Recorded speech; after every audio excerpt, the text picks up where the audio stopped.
My name is Lily Sullivan, and I'm 32 years old. For 15 years, my wealthy parents treated me like their personal servant while my younger sister Sarah lived like royalty. Every holiday, every family gathering, I was in the kitchen while she entertained guests. But last Christmas Eve, when my mother demanded I cook for 25 of Sarah's VIP friends with just 24 hours' notice, something inside me finally snapped. What happened next didn't just change our family dynamic. It exposed a secret that left everyone, including a Fortune 500 CEO, completely speechless.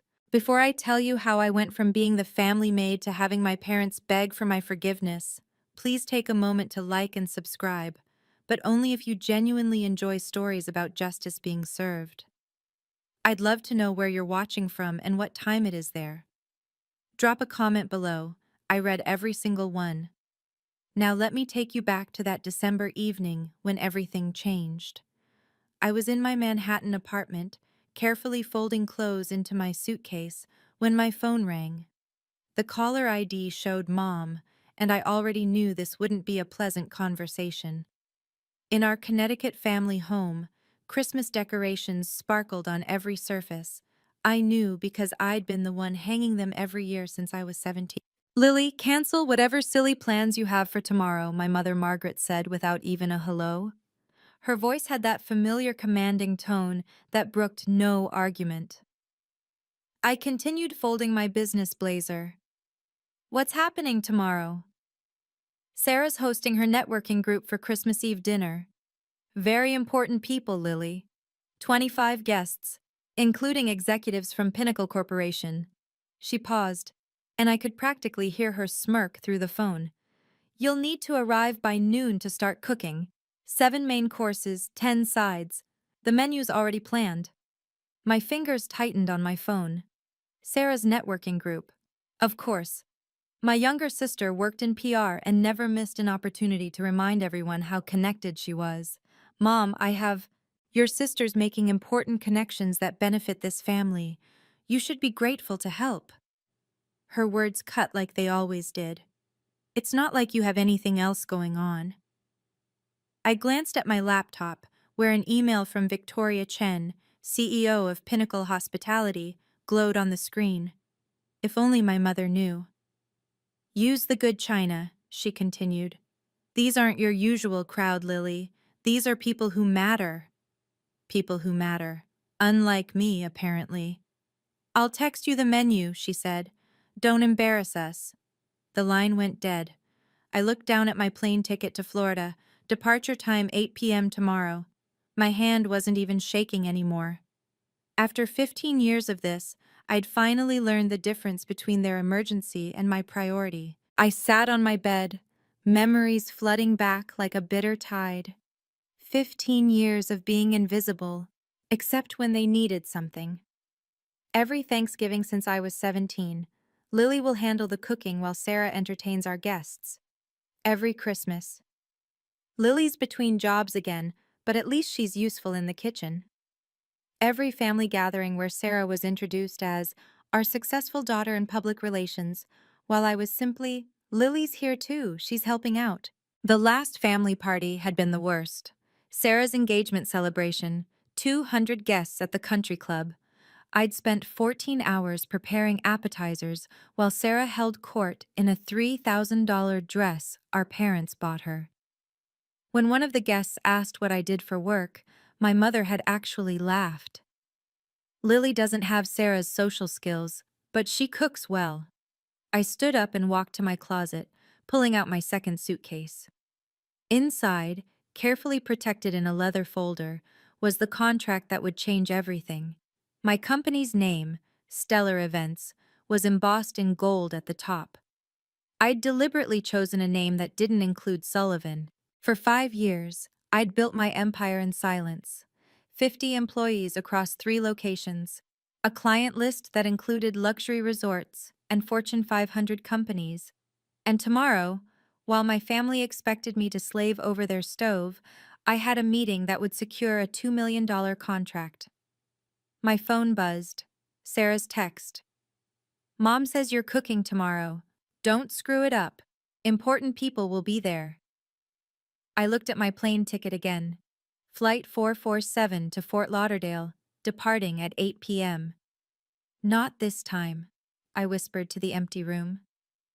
For once, they'd have to figure it out themselves. I had a plane to catch. The irony wasn't lost on me as I continued packing. Two clear signs had shown me exactly where I stood in this family, and I'd ignored them for too long. The first sign was how they introduced me. At last month's country club dinner, my father had literally told his golf buddy, "Sarah's our success story. Lily's between opportunities." Between opportunities.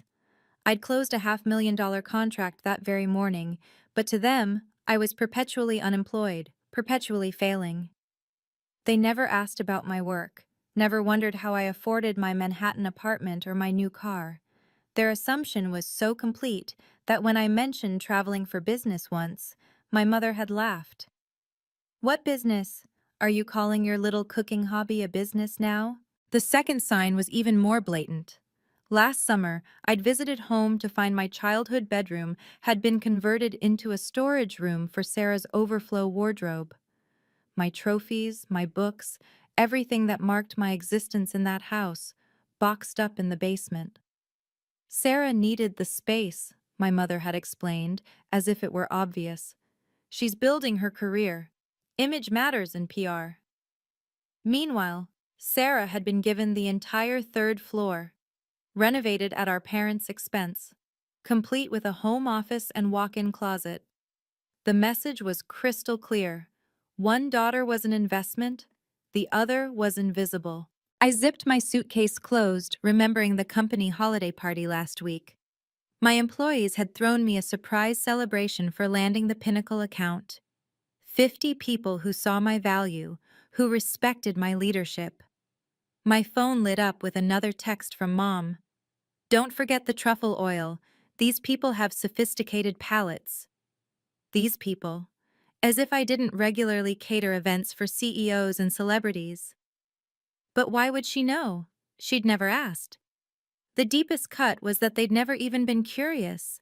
Not once in 5 years had anyone in my family asked, "So Lily, what exactly do you do all day?" They'd created their own narrative. Poor Lily. Can't hold down a job. Lives in a studio apartment. It was actually a 2-bedroom condo. Probably surviving on savings from Grandma. I'd invested that money into my business. At least she can cook. I employed 3 executive chefs. I pulled out my phone and scrolled through my photos. There I was, shaking hands with the mayor at a charity gala I'd catered. There was my team, celebrating our 3rd location opening. There was the feature article about me in Hospitality Quarterly. The quiet revolutionary of luxury catering. None of these moments had been shared with my family. I'd learned early on that success without their permission was somehow threatening. The one time I'd mentioned landing a big client, my mother had immediately pivoted to Sarah's latest PR campaign for some energy drink. "At least you're useful in the kitchen," she'd said, patting my hand like I was a child who'd drawn a particularly nice picture. I opened my laptop and looked at my company dashboard. Stellar events. Established without a penny from my parents, built without the Sullivan name, thriving without their approval. Tomorrow's revenue alone would exceed what Sarah made in 6 months, but they'd never know that. My assistant had texted earlier. "Forbes wants to feature you in their 40 Under 40 issue. They're especially interested in your story of building the business without family support." Without family support. If only Forbes knew the half of it. My family hadn't just withheld support. They'd been actively blind to my existence beyond their kitchen.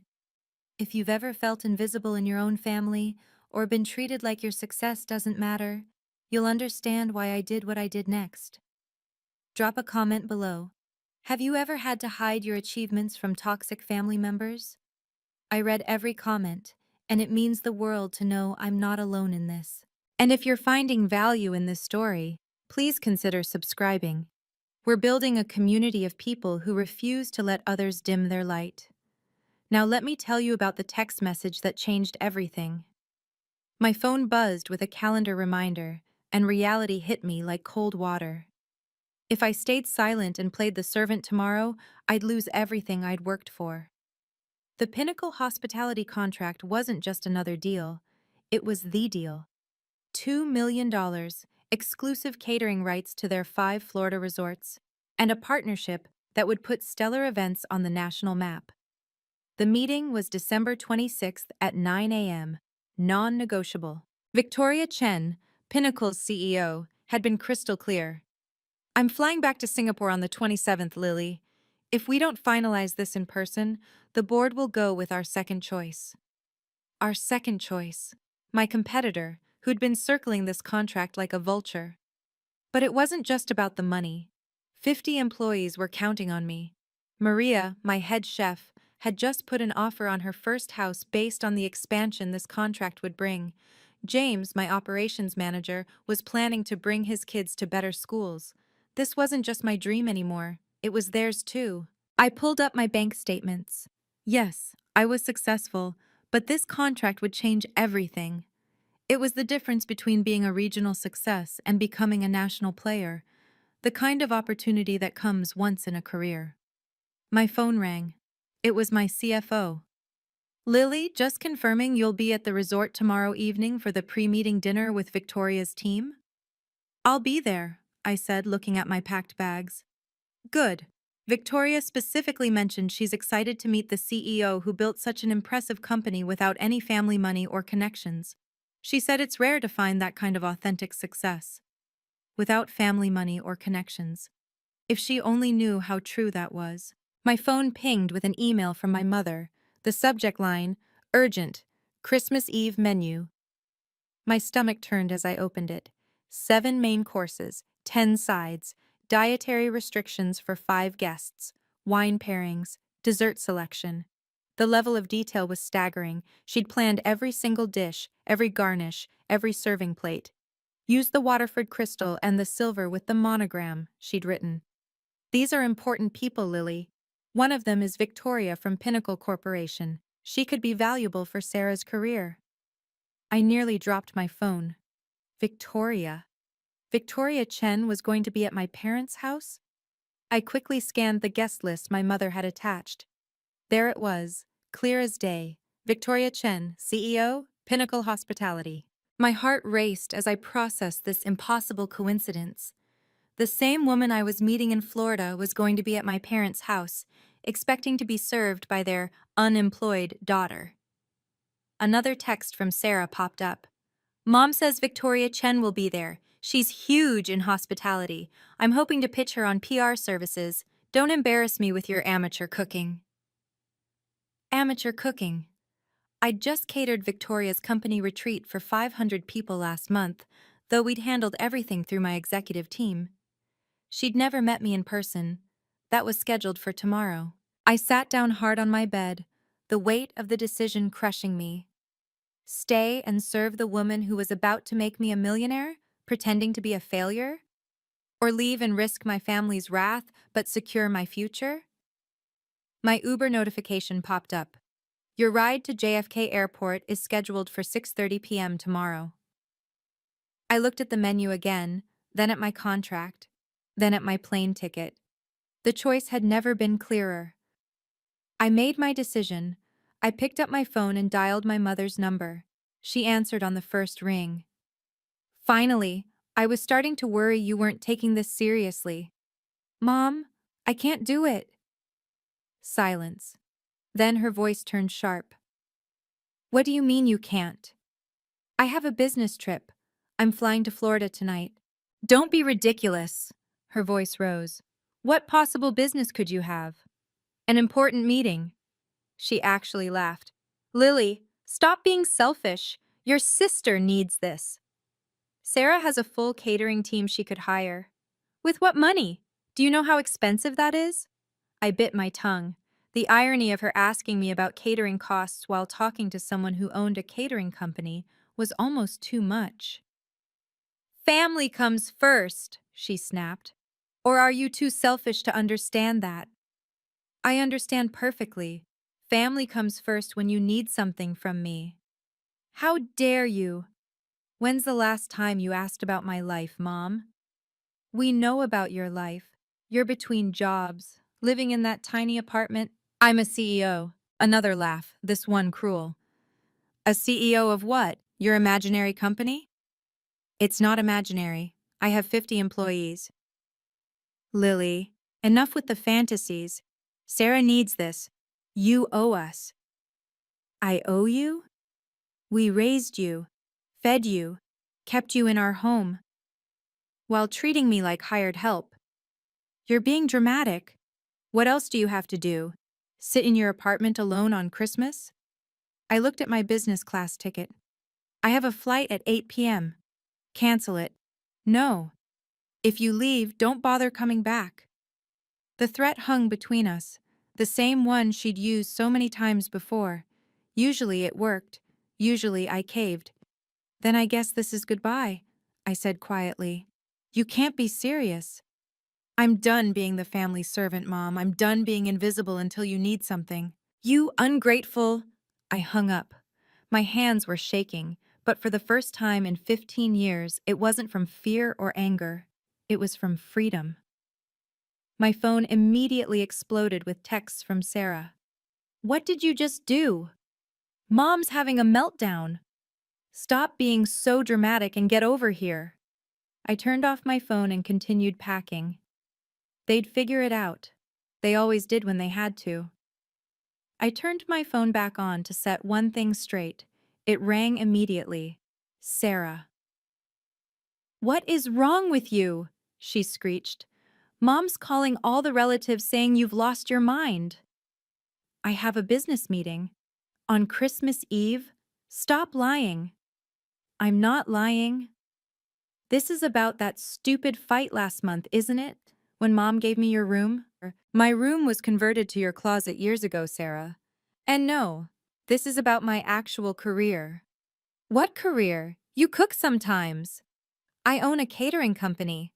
Sure you do. Her voice dripped condescension. Look, I'll pay you to cook. How's $200? I almost laughed. My day rate for personal chef services was $5,000, not that she'd ever know. This is non-negotiable, Sarah. I'm not coming. Mom will disown you. That's her choice. You're really going to ruin Christmas? Ruin my networking opportunity? Victoria Chen will be there. Then hire a caterer. On Christmas Eve? Are you insane? No one's available. I walked to my kitchen counter where I'd left a notepad earlier. On it, I'd written 3 catering companies that handled last-minute emergencies, along with their 24-hour hotlines. It was more than they deserved, but I wasn't completely heartless. I left a note on my kitchen counter with some numbers. I'm not driving to Manhattan to get your stupid note. Then Google emergency catering services. You're being selfish. I'm being professional. My business requires me to travel. What business? She screamed. Stop pretending you're something you're not. The Uber notification popped up. Your driver will arrive in 2 hours. I have to go, Sarah. If you do this, you're dead to us. I'm already invisible to you, what's the difference? I hung up and turned off my phone completely. On the kitchen counter, I placed the note with the catering numbers in clear view, just in case they somehow came by. Next to it, I left a copy of my business card, the one that read, Lily Sullivan, CEO, Stellar Events. They wouldn't come. They wouldn't see it. But at least I'd know I tried to help, even as I chose myself for the first time. The plane lifted off from JFK at exactly 8:07 p.m., and I finally exhaled. Below me, Connecticut disappeared into a blur of lights. Somewhere down there, my mother was probably frantically calling every relative, painting me as the ungrateful daughter who abandoned family on Christmas. I pulled out my laptop and opened the Pinnacle contract one more time. There it was, Clause 15.3. CEO presence required for all strategic planning sessions. Victoria had insisted on that clause herself, saying she only worked with founders who were hands-on. My email inbox showed 17 new messages from Victoria's team, all confirming tomorrow's schedule. The pre-meeting dinner at 7 p.m. The formal presentation at 9 a.m. on the 26th. The contract signing immediately after. pending board approval. I clicked on Victoria's latest email. Looking forward to finally meeting you in person, Lily. I've been following Stellar Events' growth for 2 years. Your reputation precedes you. My reputation. If only she knew that the same woman she was about to partner with was supposed to be serving her dinner at my parents' house right now. A text from my assistant came through the plane's Wi-Fi. Forbes wants to know if they can mention your family background in the article. They're interested in the built from scratch without family support angle. I typed back. Tell them the article runs December 27th, correct? Yes, it goes live at midnight on the 26th. Perfect timing. By the time my family realized who I really was, the contract would be signed and the news would be public. I pulled up the draft of the Forbes article they'd sent for approval. The headline read, "From Invisible to Invaluable: How Lily Sullivan Built a Catering Empire Without a Dollar of Family Money." The universe, it seemed, had a sense of humor about timing. The Pinnacle Resort suite took my breath away. Floor-to-ceiling windows overlooked the Atlantic, and a bottle of champagne waited on ice with a handwritten note. "Welcome, Ms. Sullivan. Looking forward to our partnership. Victoria Chen." I set down my bags and checked my phone. 47 missed calls from my mother, 18 from Sarah, even 3 from my usually silent father. I deleted the voicemails without listening. Instead, I opened my email to find something that made me smile. My PR manager had sent the final proof of the Forbes article with a note. "They've moved you to the cover story. It'll be on every newsstand December 27th. The cover. My photo. Professional, confident, nothing like the invisible daughter my family knew, would be on Forbes's cover. The article detailed everything. How I'd started with $5,000 saved from waiting tables, how I'd built the company without investors, how I'd specifically chosen to succeed without trading on my family's connections. Another email caught my eye from Victoria herself. "Lily, I'll be arriving late to tomorrow's dinner, coming straight from a social obligation in Connecticut. Hope that's all right." Connecticut. She was at my parents' house right now, probably wondering where the promised elaborate dinner was. My assistant texted again. "The Forbes reporter wants to know if you'll mention your family's reaction to your success." I thought about it. "Tell them my family will find out when everyone else does, when the magazine hits stands." That's cold, boss. I love it. I walked to the window, watching the waves crash against the shore.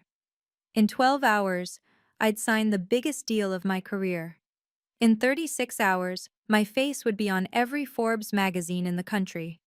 Sometimes the best revenge isn't revenge at all. It's success they never saw coming. While I slept peacefully in my Florida suite, chaos reigned in Connecticut. According to the texts I read the next morning, the disaster had unfolded exactly as expected. By 6 p.m. on Christmas Eve, my mother had realized I wasn't coming. The kitchen remained pristine and empty, the refrigerator stocked with only basic ingredients, and 25 hungry guests were arriving in an hour. Sarah's panicked texts told the story. "Mom's losing it. She's calling every restaurant in a 50-mile radius. Everything's closed. How could you do this to us?" My father had finally texted at 6:45 p.m. "Your mother is having a breakdown. Please reconsider." At 7 p.m. sharp, the guests had started arriving. Investment bankers, PR executives, and most importantly, Victoria Chen, CEO of Pinnacle Hospitality. They came expecting an elaborate home-cooked Christmas Eve dinner, the kind my mother had bragged about for weeks. Sarah's text at 7:23 p.m. "We're ordering pizza. Pizza, Lily. Do you understand what you've done?" At 7:47 p.m. "Mom just told everyone you're unreliable and always have been. She's blaming you for everything." The pizza had arrived at 8:15 p.m. 5 boxes of Papa John's and 3 from Domino's, because one chain couldn't handle the last-minute order. My mother, who'd spent weeks bragging about her daughter's elaborate cooking, had to serve delivery pizza on her Waterford Crystal. Sarah's increasingly frantic texts painted the picture. "Victoria Chen looks disgusted. People are leaving. Mom told everyone you're mentally unstable." She said you've always been the family disappointment. The last text from Sarah sent at 9:33 p.m. Party's over. Everyone left early. Victoria Chen didn't even stay for dessert. Mom says you're dead to her. I put down my phone and ordered room service breakfast. In 3 hours, I'd be having dinner with Victoria Chen. I wondered if she'd mention the disaster at my parents' house. I wondered if she'd recognize my last name. Most of all, I wondered what my mother's face would look like when she learned the truth. The pre-dinner meeting at Pinnacle Resort was scheduled for 7 p.m. I arrived early, wearing my best suit, ready to close the deal of my lifetime. What I didn't expect was Victoria Chen walking in with a story to tell. "Lily," she greeted me warmly, though she looked tired.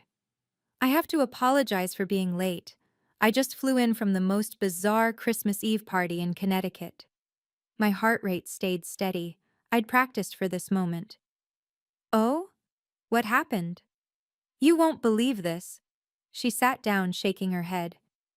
"I was invited to what was supposed to be an elegant dinner party. The hostess, Margaret Sullivan, actually, same last name as you, funny coincidence, had promised this elaborate meal prepared by her daughter." I nodded, saying nothing. We arrived to find absolute chaos. No food prepared, empty kitchen, and the hostess scrambling to order pizza. Pizza! For executives and business owners she'd been trying to impress for months. That must have been awkward. It gets worse. She spent the entire evening bad-mouthing her older daughter, calling her unreliable, mentally unstable, a disappointment to the family. Apparently, this daughter was supposed to cook everything but just disappeared. Victoria pulled out her phone, showing me a photo someone had taken at the party. There was my mother, face flushed with embarrassment, pizza boxes visible on her precious mahogany table. The younger daughter, Sarah, kept trying to salvage things, but it was a disaster. She actually tried to pitch me PR services while serving Papa John's on china plates, worth more than most people's rent. "Did you stay long?" 20 minutes after the pizza arrived. The hostess was so busy making excuses and blaming the absent daughter that she forgot to actually host. It was... Victoria paused, searching for words. "The most unprofessional evening I've ever experienced. The woman actually said her daughter was too stupid to hold a real job, so she usually just cooked for them." My hands remained steady on my portfolio. "That's terrible." "Isn't it? I can't imagine treating family that way." Victoria opened her menu. "Now, let's discuss something more pleasant, your incredible company." The next part is where everything unravels spectacularly. If you've been waiting for the moment when truth meets consequences, you're about to be very satisfied. But first, what would you have done in my position? Would you have revealed yourself right then to Victoria? Or would you have waited for an even more perfect moment? Let me know in the comments. I love hearing different perspectives. And remember, if this story resonates with you, that subscribe button helps us reach others who need to hear it. Now, for the moment that changed absolutely everything. The next morning, December 26th, I stood in Pinnacle's boardroom, ready to present to Victoria and her team. The contract was on the table, the presentation was flawless, and everything was going perfectly. Until Victoria's assistant walked in with an iPad. "Ms. Chen, you need to see this. There's a photo from that Connecticut party going viral on LinkedIn." Victoria took the iPad, and I watched her face change from curiosity to confusion to complete shock. She looked up at me, then back at the screen, then at me again. "Lily," she said slowly, "this photo from the Sullivan house in Connecticut." She turned the iPad toward me. Someone had posted a family photo from my parents' wall, the one from last Thanksgiving where I stood in the background, barely visible, while Sarah posed front and center with our parents. "Is this you?" I nodded. "Yes." "Sullivan. Margaret Sullivan is your mother?" "Yes." The room went completely silent. Victoria's team exchanged glances. The legal counsel put down his pen. "The woman who called you unreliable, mentally unstable and unemployable. Is your mother? Yes. Victoria stood up, walked to the window, then turned back to face me. You were supposed to cook that dinner, the one that turned into a pizza disaster. I was. But you were here, meeting with us. I chose my business over being treated like a servant. Victoria pulled up something else on her phone. Your mother said you don't have a job, that you're a failure who can only cook. She doesn't know about stellar events. Your own mother doesn't know you're a CEO? She never asked. Victoria sat down heavily. Let me understand this. Your family has no idea that you run one of the most successful catering companies on the East Coast? None. They don't know about your 50 employees, your 3 locations, this $2 million contract we're about to sign? They think I'm unemployed and living in a studio apartment. Victoria's business partner, James, spoke up. I'm sorry, but I need clarification. The woman serving pizza on Waterford Crystal last night has no idea her daughter could have catered that entire event with 5-star quality? She's never asked what I do for a living. She just assumes I'm a failure. Victoria started laughing, not a polite chuckle, but actual, genuine laughter. Oh my God, she spent the entire evening complaining about her disappointment of a daughter, and that daughter is you, the CEO I've been trying to partner with for 2 years. She looked at her team. Gentlemen, I think we're about to sign the most interesting contract of our careers. Victoria pulled out her phone again, this time opening Google. I have to know something, she said, typing my name. The search results loaded instantly. Oh my God. She turned her phone toward her team. Look at this. The first result was my Hospitality Quarterly feature. The second was the announcement of my James Beard Award nomination. The third was a Wall Street Journal piece about women entrepreneurs. Your family doesn't know about any of this? Before I could answer, her assistant rushed in again. Ms. Chen, you'll want to see this. Forbes just announced their 40 Under 40 cover story for tomorrow. He projected it onto the boardroom screen. There I was, professional headshot front and center, with the headline, From Invisible to Invaluable, How Lily Sullivan Built a Catering Empire Without a Dollar of Family Money. Victoria read the preview aloud. Sullivan, 32, built stellar events from a $5,000 investment into a multi-million-dollar enterprise, deliberately avoiding any family connections or support.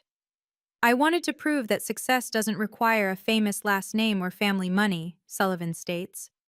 She looked at me. This goes live tomorrow? At midnight tonight. Your family still doesn't know? They will when everyone else does. James whistled low. Your mother is going to see her unemployable daughter on the cover of Forbes. Victoria's assistant was now scrolling through the article preview. It says here you have a 6-month waiting list for events. Is that true? 8 months for peak season, Victoria stood up. I need to make a phone call. She stepped out of the room, and we could see her through the glass, talking animatedly on her phone. She returned 5 minutes later with a strange smile. I just called Margaret Sullivan. My stomach dropped. You what? I told her I was very disappointed in last night's event and that I'd be taking my business elsewhere.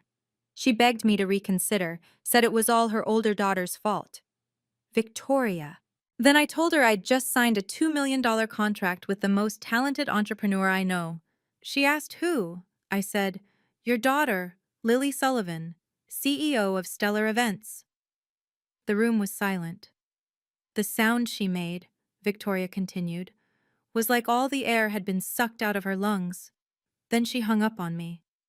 My phone, which I'd kept on silent, showed 47 missed calls in the last 3 minutes, all from my mother. Victoria extended her hand across the table. Ms. Sullivan, let's sign this contract. I believe we have a partnership to celebrate. As I signed my name on the $2 million contract, my phone lit up with a text from my father.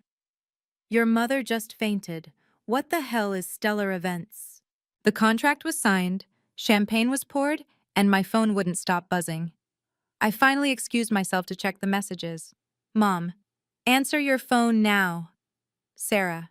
Is this some kind of sick joke? Dad. Your mother is hysterical. Please call. Sarah. Victoria Chen just told everyone you're a CEO? Mom. This is cruel, Lily, pretending to be successful to humiliate us.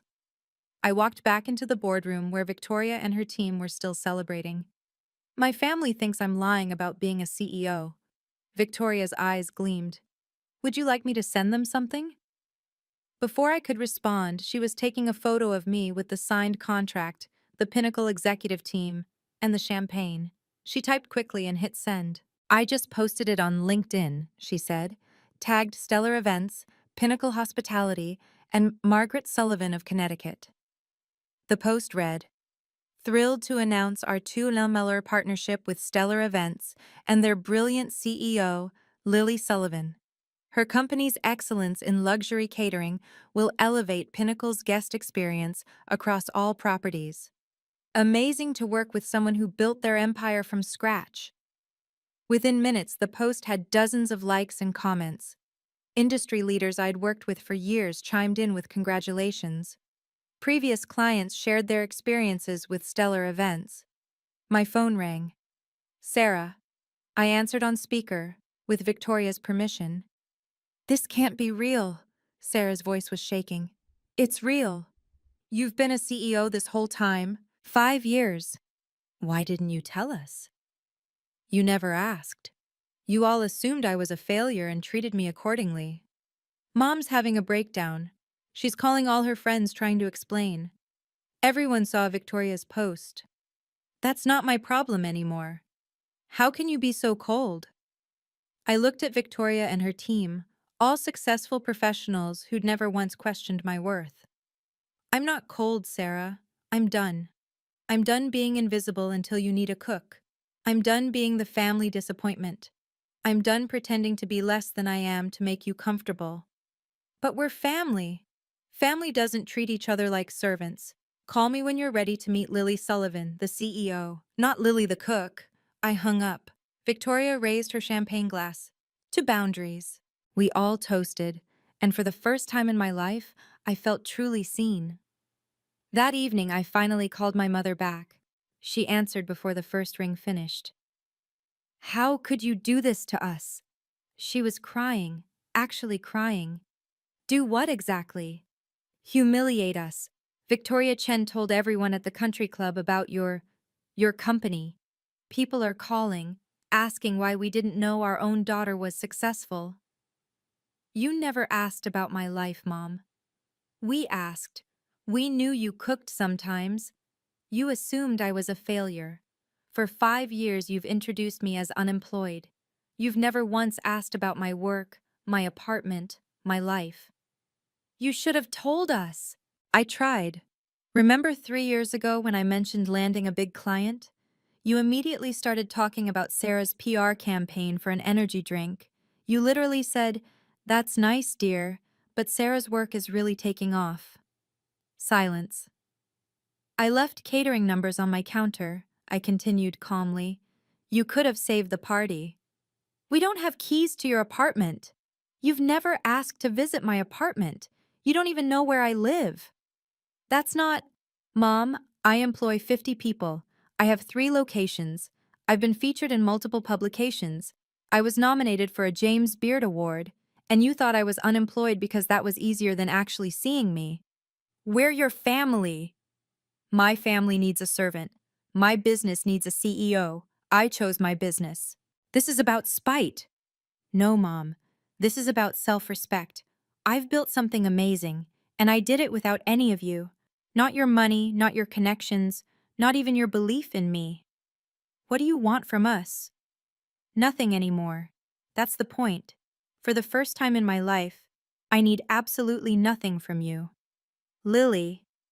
The Forbes article comes out at midnight. You might want to prepare yourself. It details exactly how I built my company without family support. You told Forbes about us?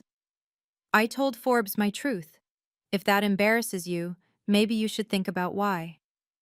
I heard my father's voice in the background. Margaret, maybe we should listen. I'm done listening. My mother snapped at him, then to me. You've destroyed this family. No, Mom. I've finally built my own life. Call me when you're ready to be part of it, as equals, not as master and servant. I hung up gently, feeling lighter than I had in years. The social consequences came swift and brutal, but not for me. Within 48 hours of Victoria's LinkedIn post, my family's carefully curated reputation had crumbled. The country club gossip mill was working overtime, and Sarah's panicked texts told the story. Pinnacle just canceled our PR contract. Victoria Chen said they don't work with people who lack family values. That was a $500,000 annual loss for Sarah's firm. Mom got removed from the charity board. They said it was unrelated, but everyone knows. Dad's golf buddies are asking him how he didn't know his own daughter was a millionaire. The Forbes article had gone viral in our Connecticut social circle. The headline alone, "Built without a dollar of family money," was damning enough. But the quote that really destroyed them was buried in paragraph 3. My family assumed I was unemployed. It was easier to build an empire in silence than to fight their assumptions. My father finally called me directly, something he hadn't done in years. Lily, I need to say something. I waited. I knew you were doing something with catering. I saw the business registration years ago when mail got mixed up. But your mother was so certain about who you were supposed to be. I should have spoken up. I'm ashamed. It was the most honest thing he'd said to me in 15 years. Why didn't you? I asked. Because it was easier to let her narrative stand than to fight it. I see now that made me complicit. Your success is remarkable, and we missed it because we weren't looking. Dad, your mother's lost 3 charity positions. Sarah's firm is hemorrhaging clients. Everyone wants to know how we could treat our successful daughter like hired help while praising Sarah for mediocre PR work. I never wanted to hurt anyone. You didn't hurt us, Lily. We hurt ourselves. We created a story where you were the failure and Sarah was the success. And now everyone can see we were blind. He paused. That pizza disaster is already country club legend. Margaret Sullivan, who bragged about her entertaining for years, serving Papa John's on Waterford Crystal while her CEO daughter was signing million-dollar deals. Despite everything, I felt a twinge of sympathy. Dad, don't apologize. We earned this. Every single consequence. While my family dealt with their social catastrophe, my life exploded in the best possible way. The Forbes article had included a photo of me at the Pinnacle signing, champagne in hand, surrounded by executives who valued my work. The contrast to my family's Thanksgiving photo, where I lurked in the background like hired help, wasn't lost on anyone. Within a week of publication, Stellar Events received over 200 inquiries. High-end clients who'd been on the fence suddenly wanted to work with the CEO who built an empire from scratch. My inbox was flooded with interview requests, speaking engagements, and partnership proposals. Victoria Chen became my biggest champion. She introduced me to her network, telling everyone the story of the Christmas Eve disaster with barely concealed glee. Imagine, she'd say, having a golden goose in your house and treating it like a servant duck. 3 major contracts came from those introductions alone, worth a combined $10 million. I hired 20 new employees to handle the growth, promoting Maria to executive chef and James to COO. During our expansion meeting, Maria said something that stuck with me. You know what I love most about this company? You built it for people who were overlooked. Half of us were told we'd never amount to anything. She was right. I'd unconsciously hired people like me, talented individuals who'd been dismissed, overlooked, or underestimated. My assistant forwarded me a text from a reporter. Your story is everywhere. Food Network wants to discuss a documentary. Working title, Invisible to Invaluable, The Lily Sullivan Story. But the best moment came when I received an invitation to speak at Cornell's School of Hotel Administration. My dream school. The one my parents had said was too ambitious for me. The topic? Building success without permission, creating your own path in hospitality. As I reviewed my speaking notes, my phone buzzed with a text from my mother. We need to talk, please. I looked at it for a long moment. Then I archived it and went back to planning my future. Success, I'd learned, was the best response to disrespect. But boundaries? Boundaries were the best gift I could give myself. 3 months later, I agreed to meet my family at a neutral location, a quiet restaurant in Manhattan, my territory. They looked different. Smaller somehow. My mother had lost her imperious edge, Sarah her smugness, and my father seemed to have aged years. Before anyone speaks, I said, setting down a single sheet of paper, these are my terms. They leaned in to read. 1. Equal respect or no contact. 2.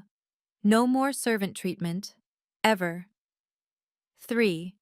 Public acknowledgement of my success. 4. Genuine apology, not just words. 5. Therapy. Family and individual, this is non-negotiable, I continued. I'll be your daughter, not your servant. Your sister, not your staff. Those are my terms. My mother's eyes filled with tears. Lily, we've lost everything. My reputation, Sarah's clients. That's not my responsibility, Mom. We know, my father interrupted. We're not here to blame you. We're here to ask for a second chance. Sarah spoke for the first time. I was jealous. You were always better at everything, but Mom made me feel special by making you feel small. I see how sick that was now. It was the most honest she'd been in years. I go to therapy now, she added quietly. The therapist says we created a family system where someone had to be the scapegoat for everyone else to feel successful. You were assigned that role before you could even fight it. My mother reached across the table but didn't touch me. I'm sorry, not just for Christmas Eve, but for 15 years of blindness. I turned you into a servant because I couldn't bear that you might be more successful than the life I'd planned for you. I looked at each of them. I'll consider it, but know this. I'm not coming back to the same family. If we rebuild, it's as equals. They nodded. And Mom? You're paying full price if you ever want Stellar Events to cater anything. For the first time in months, she actually smiled. Fair. 6 months later, I hosted my first family dinner in my actual apartment, the 2-bedroom condo with a view of Central Park that they'd never known existed. My team from Stellar Events catered it because I no longer cooked for family gatherings. That was a boundary I'd never cross again. As my parents and Sarah sat at my dining table, being served by my employees who called me boss, the role reversal wasn't lost on anyone. But this wasn't about revenge. It was about truth. I want to be clear about something, I said, raising my glass of wine. Success doesn't need permission. Self-worth doesn't require validation. And respect? Respect is non-negotiable. My mother nodded. She'd been in therapy for 4 months and had publicly apologized at the country club, admitting she'd been blind to my success.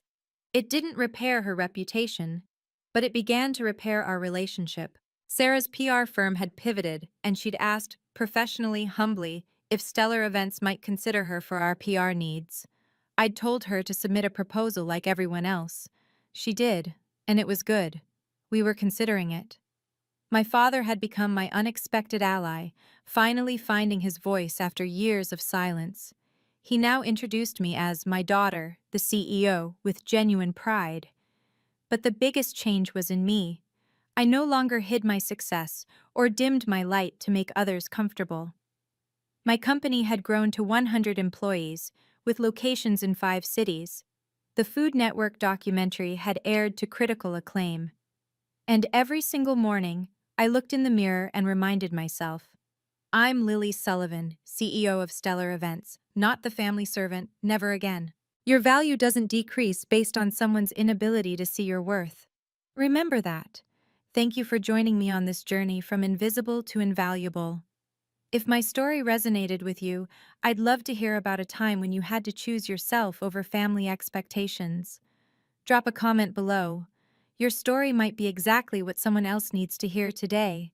If you believe everyone deserves respect regardless of their role, please share this video with someone who needs to hear it. Subscribe for more stories about people who refuse to stay small. Remember, you're not obligated to set yourself on fire to keep others warm. Until next time, this is Lily reminding you to know your worth, and then add tax.